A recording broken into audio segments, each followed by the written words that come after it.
Já teve um dia que você fez muita coisa e avançou em nada do que importava? Já ficou parada tentando decidir coisas simples, sabe? O que comer, o que vestir, por onde começar, e sentiu que o teu cérebro simplesmente não cooperava naquilo que você estava pedindo, demandando dele. Já se sentiu exausta sem ter feito nenhum esforço físico. Isso tem um nome e não é falta de vontade, não é preguiça, não é fraqueza de caráter, é obesidade mental. Pra não bastava existir a física, né? Tinha que existir a mental também. E hoje eu vou te mostrar 12 sinais de que o seu cérebro está sobrecarregado e a solução mínima para cada um deles, porque senão também não adianta de nada, né, gente? Porque obesidade mental não se trata de uma grande revolução. Se você tá esperando isso desse vídeo, já vou te dizer que não. Já nem continua assistindo, se é isso que você espera. Revolucionar e uma varinha mágica para todos os seus problemas. Obesidade mental se trata com pequenos passos na direção certa, tudo aquilo que você faz, aquilo que você reconhece que você precisa fazer na direção que precisa. Então, se você não me conhece, eu sou Stephanie Roen. Nesse canal a gente tem um cantinho sobre desenvolvimento pessoal, autoconhecimento, inteligência emocional e vamos ao que interessa. No mundo físico, obesidade acontece quando você consome mais do que o seu corpo consegue processar. Você consome mais calorias do que o seu corpo gasta. O excesso se acumula, com o tempo, o corpo pesa mais do que você consegue carregar bem até. No teu cérebro é exatamente a mesma coisa. Quando você acumula informação em excesso, sejam decisões não resolvidas, preocupações em looping, né? Preocupações que ficam girando na tua cabeça, tarefas abertas, estímulos de redes sociais, notícias ruins, comparações, cobranças, o seu cérebro vai acumulando uma carga que ultrapassa a capacidade dele de processamento. E a ciência chama isso hoje, né? Não chama de obesidade mental, mas chama de sobrecarga cognitiva. O sistema que comanda o raciocínio, as nossas decisões, o córtex pré-frontal, ele tem uma capacidade limitada, que quando esgota, para de funcionar bem. Não significa que ele para simplesmente de funcionar. Muitas vezes, quando você está numa obesidade física, você não para de se movimentar, mas a tua capacidade de se mover fica prejudicada. Quando você está com dificuldade de pensar, essa dificuldade de pensar é porque você está tentando processar mais do que o teu cérebro está conseguindo naquele momento. Eu acho que o mais preocupante hoje é que a maioria das mulheres nem percebe que tá nesse estado, porque se tornou normal, porque a obesidade mental não é uma coisa que você vê, diferente da obesidade física. Bora lá para os 12 sinais. Aqui, o que eu quero trazer para vocês, gente, o primeiro deles é o piloto automático do celular. Stephanie, como assim? Você pega o celular, desbloqueia e fica ali, só olhando, só, né, deslizando o dedo, sem saber nem o que você tá procurando. Isso é o teu cérebro buscando o quê? Buscando uma estimulação rápida quando ele tá saturado. A dopamina barata, né, como fuga do processamento que você não consegue mais fazer. A dopamina barata, por exemplo, de quando a gente come um chocolate, mas hoje em dia também a gente consegue ela muito rápido em redes sociais. Esse sistema de recompensa, ele busca um estímulo fácil quando o córtex pré-frontal está esgotado. Para isso, a solução mínima é o quê? Antes de pegar o celular, se pergunte em voz alta o que você vai fazer nele. Se você não tiver uma resposta, você não pega. Se você não sabe exatamente o porquê você está pegando o seu celular, você diz, não, agora não. O segundo sinal é o quê? É a paralisia nas pequenas decisões. Por exemplo, o que comer, o que vestir, por onde começar. Decisões que deveriam levar assim, ó, segundos para se resolver e que levam minutos, horas, dias. Você simplesmente não consegue decidir. Isso é a fadiga de decisão. Teu cérebro já gastou muito recurso com outras coisas e agora ele não tem mais energia para fazer essas escolhas. Cada escolha consome um recurso finito do teu córtex pré-frontal. E a solução mínima aqui é limite as decisões que você precisa tomar no seu dia. Escolha hoje o que você vai comer amanhã. Aqui eu vou trazer um exemplo muito claro para vocês do que me ajudou muito. Ter menu para a semana, evita a decisão mínima todos os dias. Você preparar marmita, você organizar a roupa que você vai usar todos os dias da semana. Vocês já ouviram falar no fato de que o Mark Zuckerberg do Facebook, né, dono do Facebook da Meta, ele sempre usa a mesma camiseta? Vocês já viram isso? E é verdade.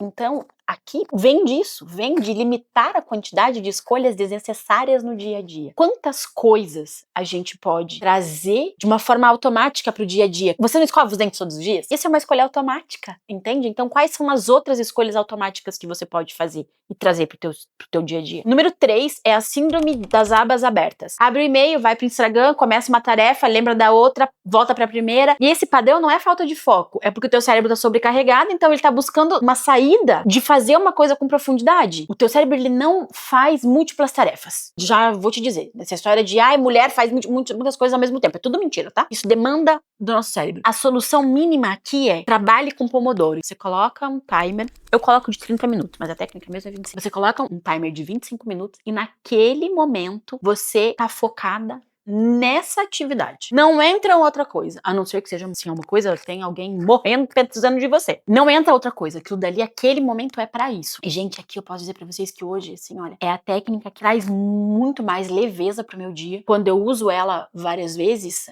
durante o dia, eu consigo, inclusive, notar no que eu avancei. Existem muitos aplicativos pra isso. Eu uso um que chama Focus To Do, mas existem outros que te ajudam a ter esse momento pra isso. O número 4 é a leitura que não entra. Sabe quando você tá lendo um livro e você lê o mesmo parágrafo 3 vezes, mas você não retém nada? Ou você lê, sei lá, você volta até pra ler uma página porque você acabou de terminar e você não consegue. Memória de trabalho, o espaço ativo de processamento do teu cérebro tá tão cheia que não há espaço pra guardar o que tá entrando. Uma analogia simples. Quando você quer gravar um vídeo novo no teu celular ou tirar uma foto, que acabou a memória, não tem mais memória. Você vai conseguir?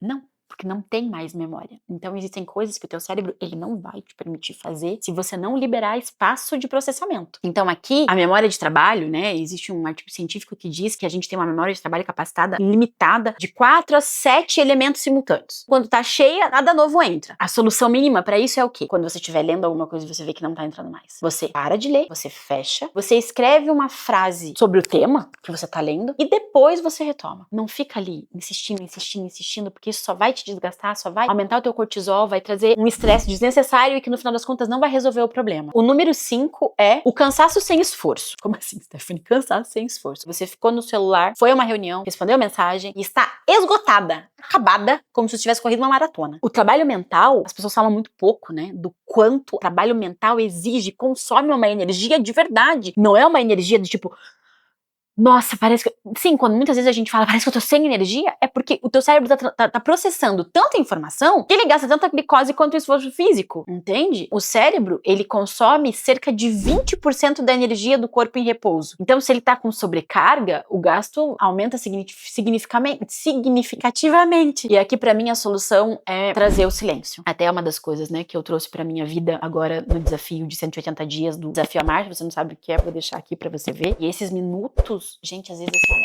2 minutos de silêncio, eu achei que não ia fazer diferença. 2 minutos de silêncio é muito pouco, não vai fazer diferença. Gente, tem feito muita diferença. Assim, eu tenho tentado fazer 2 de manhã, 2 da tarde e 2 na hora de dormir. Realmente tem feito muita diferença. E assim, não é um silêncio, uma outra coisa que eu busquei, que eu tenho buscado eu sempre coloquei muito podcast, vídeo, pra ouvir durante os meus trajetos. E eu tenho me permitido fazer trajetos dirigindo em silêncio, sem estar prestando atenção em várias coisas ao mesmo tempo. Isso, inclusive, 3 semanas atrás, me impediu de me envolver num acidente, porque a moça que tava no carro da frente não tava prestando atenção, o caminhão freou e ela estava no celular, dava pra ver, né, eu tava logo atrás dela, e ela bateu no caminhão. Como eu tinha um pouco de distância de segurança, mas que vai embora se a gente tá fazendo outra coisa ao mesmo tempo que a gente tá dirigindo, eu consegui segurar o carro. O quanto realmente, né, a gente parou de conseguir viver o momento presente. Se deu o direito de parar para respirar e viver o momento presente. O número 7 é o loop das preocupações. O número 7 não, desculpa. O número 6 é o loop das preocupações. Aqui é aquele mesmo pensamento, sabe? Que aparece e reaparece. É uma conversa, é uma conta, é algo que alguém disse. E a ruminação ativa, né? Essa ruminação ativa, ela compete diretamente com o foco e o planejamento. É como se você tivesse uma rede que tá agindo e sendo ativada pela tua ruminação. Isso vai impedir que você tenha um planejamento e uma tomada de decisão. E aqui uma solução mínima, que pode parecer muito boba, mas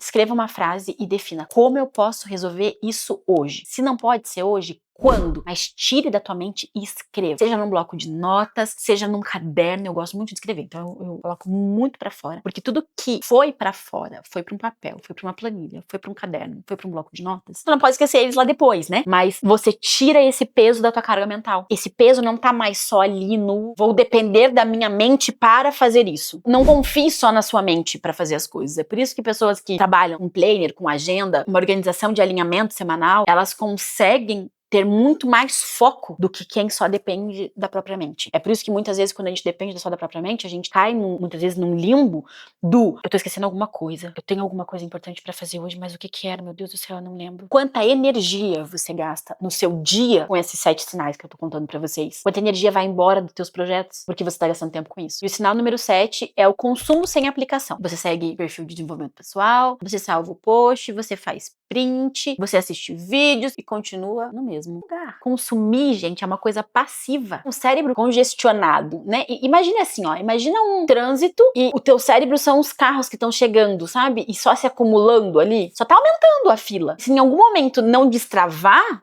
ali na frente, não começar a dar vazão para esse trânsito, ele vai só aumentar. Você precisa dar vazão para aquilo que entra na tua cabeça. Isso é com ação. Existe uma ilusão de produtividade que é que o nosso cérebro ele libera dopamina quando ele consome um conteúdo de crescimento, porque isso traz um insight. Sem exigir uma ação, você já traz um insight, aquela dopamina libera e depois ela vai embora. Porque você não agiu. Você não tomou uma ação com aquilo que você aprendeu para que aquilo realmente pudesse fazer parte do que você tá aplicando, do que você tá trazendo pra tua vida no dia a dia. Eu falei pra vocês 7, mas na verdade eu tenho mais de 7. São 12. Não, eu falei pra vocês 12. Ó, tá vendo? Tá vendo? É desse tipo de coisa que eu tô falando. Você muitas vezes vai falar uma coisa no começo e você já não lembra mais o que você tá dizendo. Entende? Quis trazer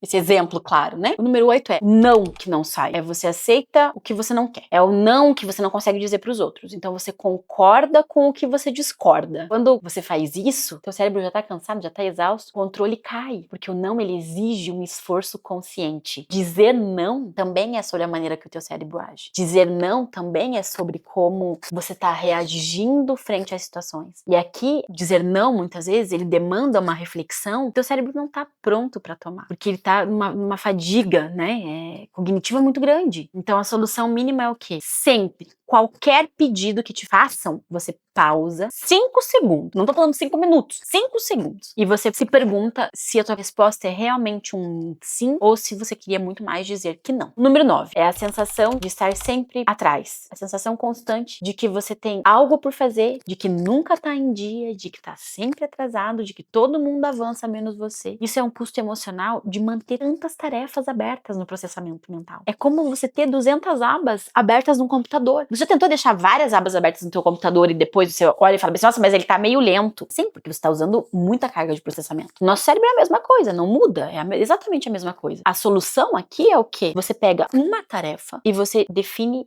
que aquela pequena tarefa você vai fazer naquele dia. Então você deve mesmo ter a tua lista com tudo que tá em aberto, mas no dia você escolhe uma tarefa para começar e terminar. Não importa se ela é grande, se ela é pequena, aí você vai adaptar conforme a tua disponibilidade, conforme a tua realidade. Mas naquele dia é aquela tarefa. O número 10 é, gente, isso daqui ele chega a me dar até um arrepio, que é a atração por notícia ruim. Como assim, Stephanie, atração por notícia ruim? Gente, é quando você se permite ficar lá naqueles sites de fofoca, só tão falando da vida dos outros que não tem nada de bom. Ou naqueles sites de desgraça policial. Aqui em casa eu falo, a minha televisão é praticamente só de enfeite. Gente, eu não entro. Eu me recuso. Isso, eu me recuso a gastar tempo da minha vida vendo fofoca, falando da vida alheia, vendo desgraça.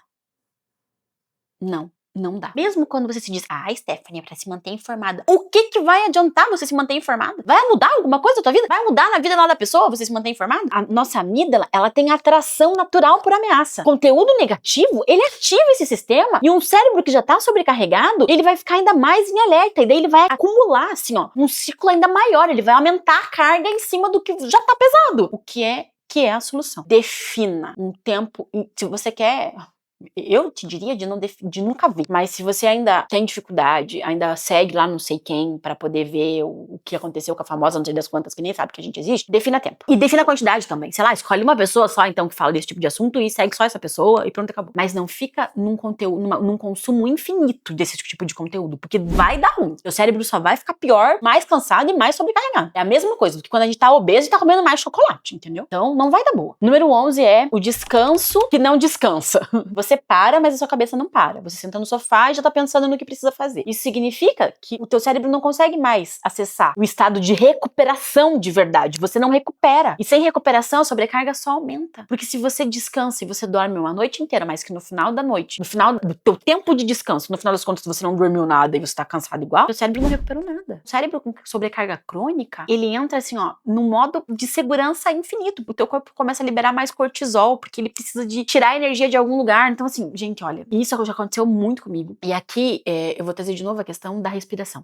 Respira 5 minutos. Dá uma volta no quarteirão, se você tem a possibilidade de dar uma volta no quarteirão, vai dar uma volta no quarteirão. Faz qualquer tipo de gesto que volte a dizer pro seu corpo, um chá quentinho, muitas vezes, que volte a dizer pro seu corpo que ele está em segurança. Respiração funda.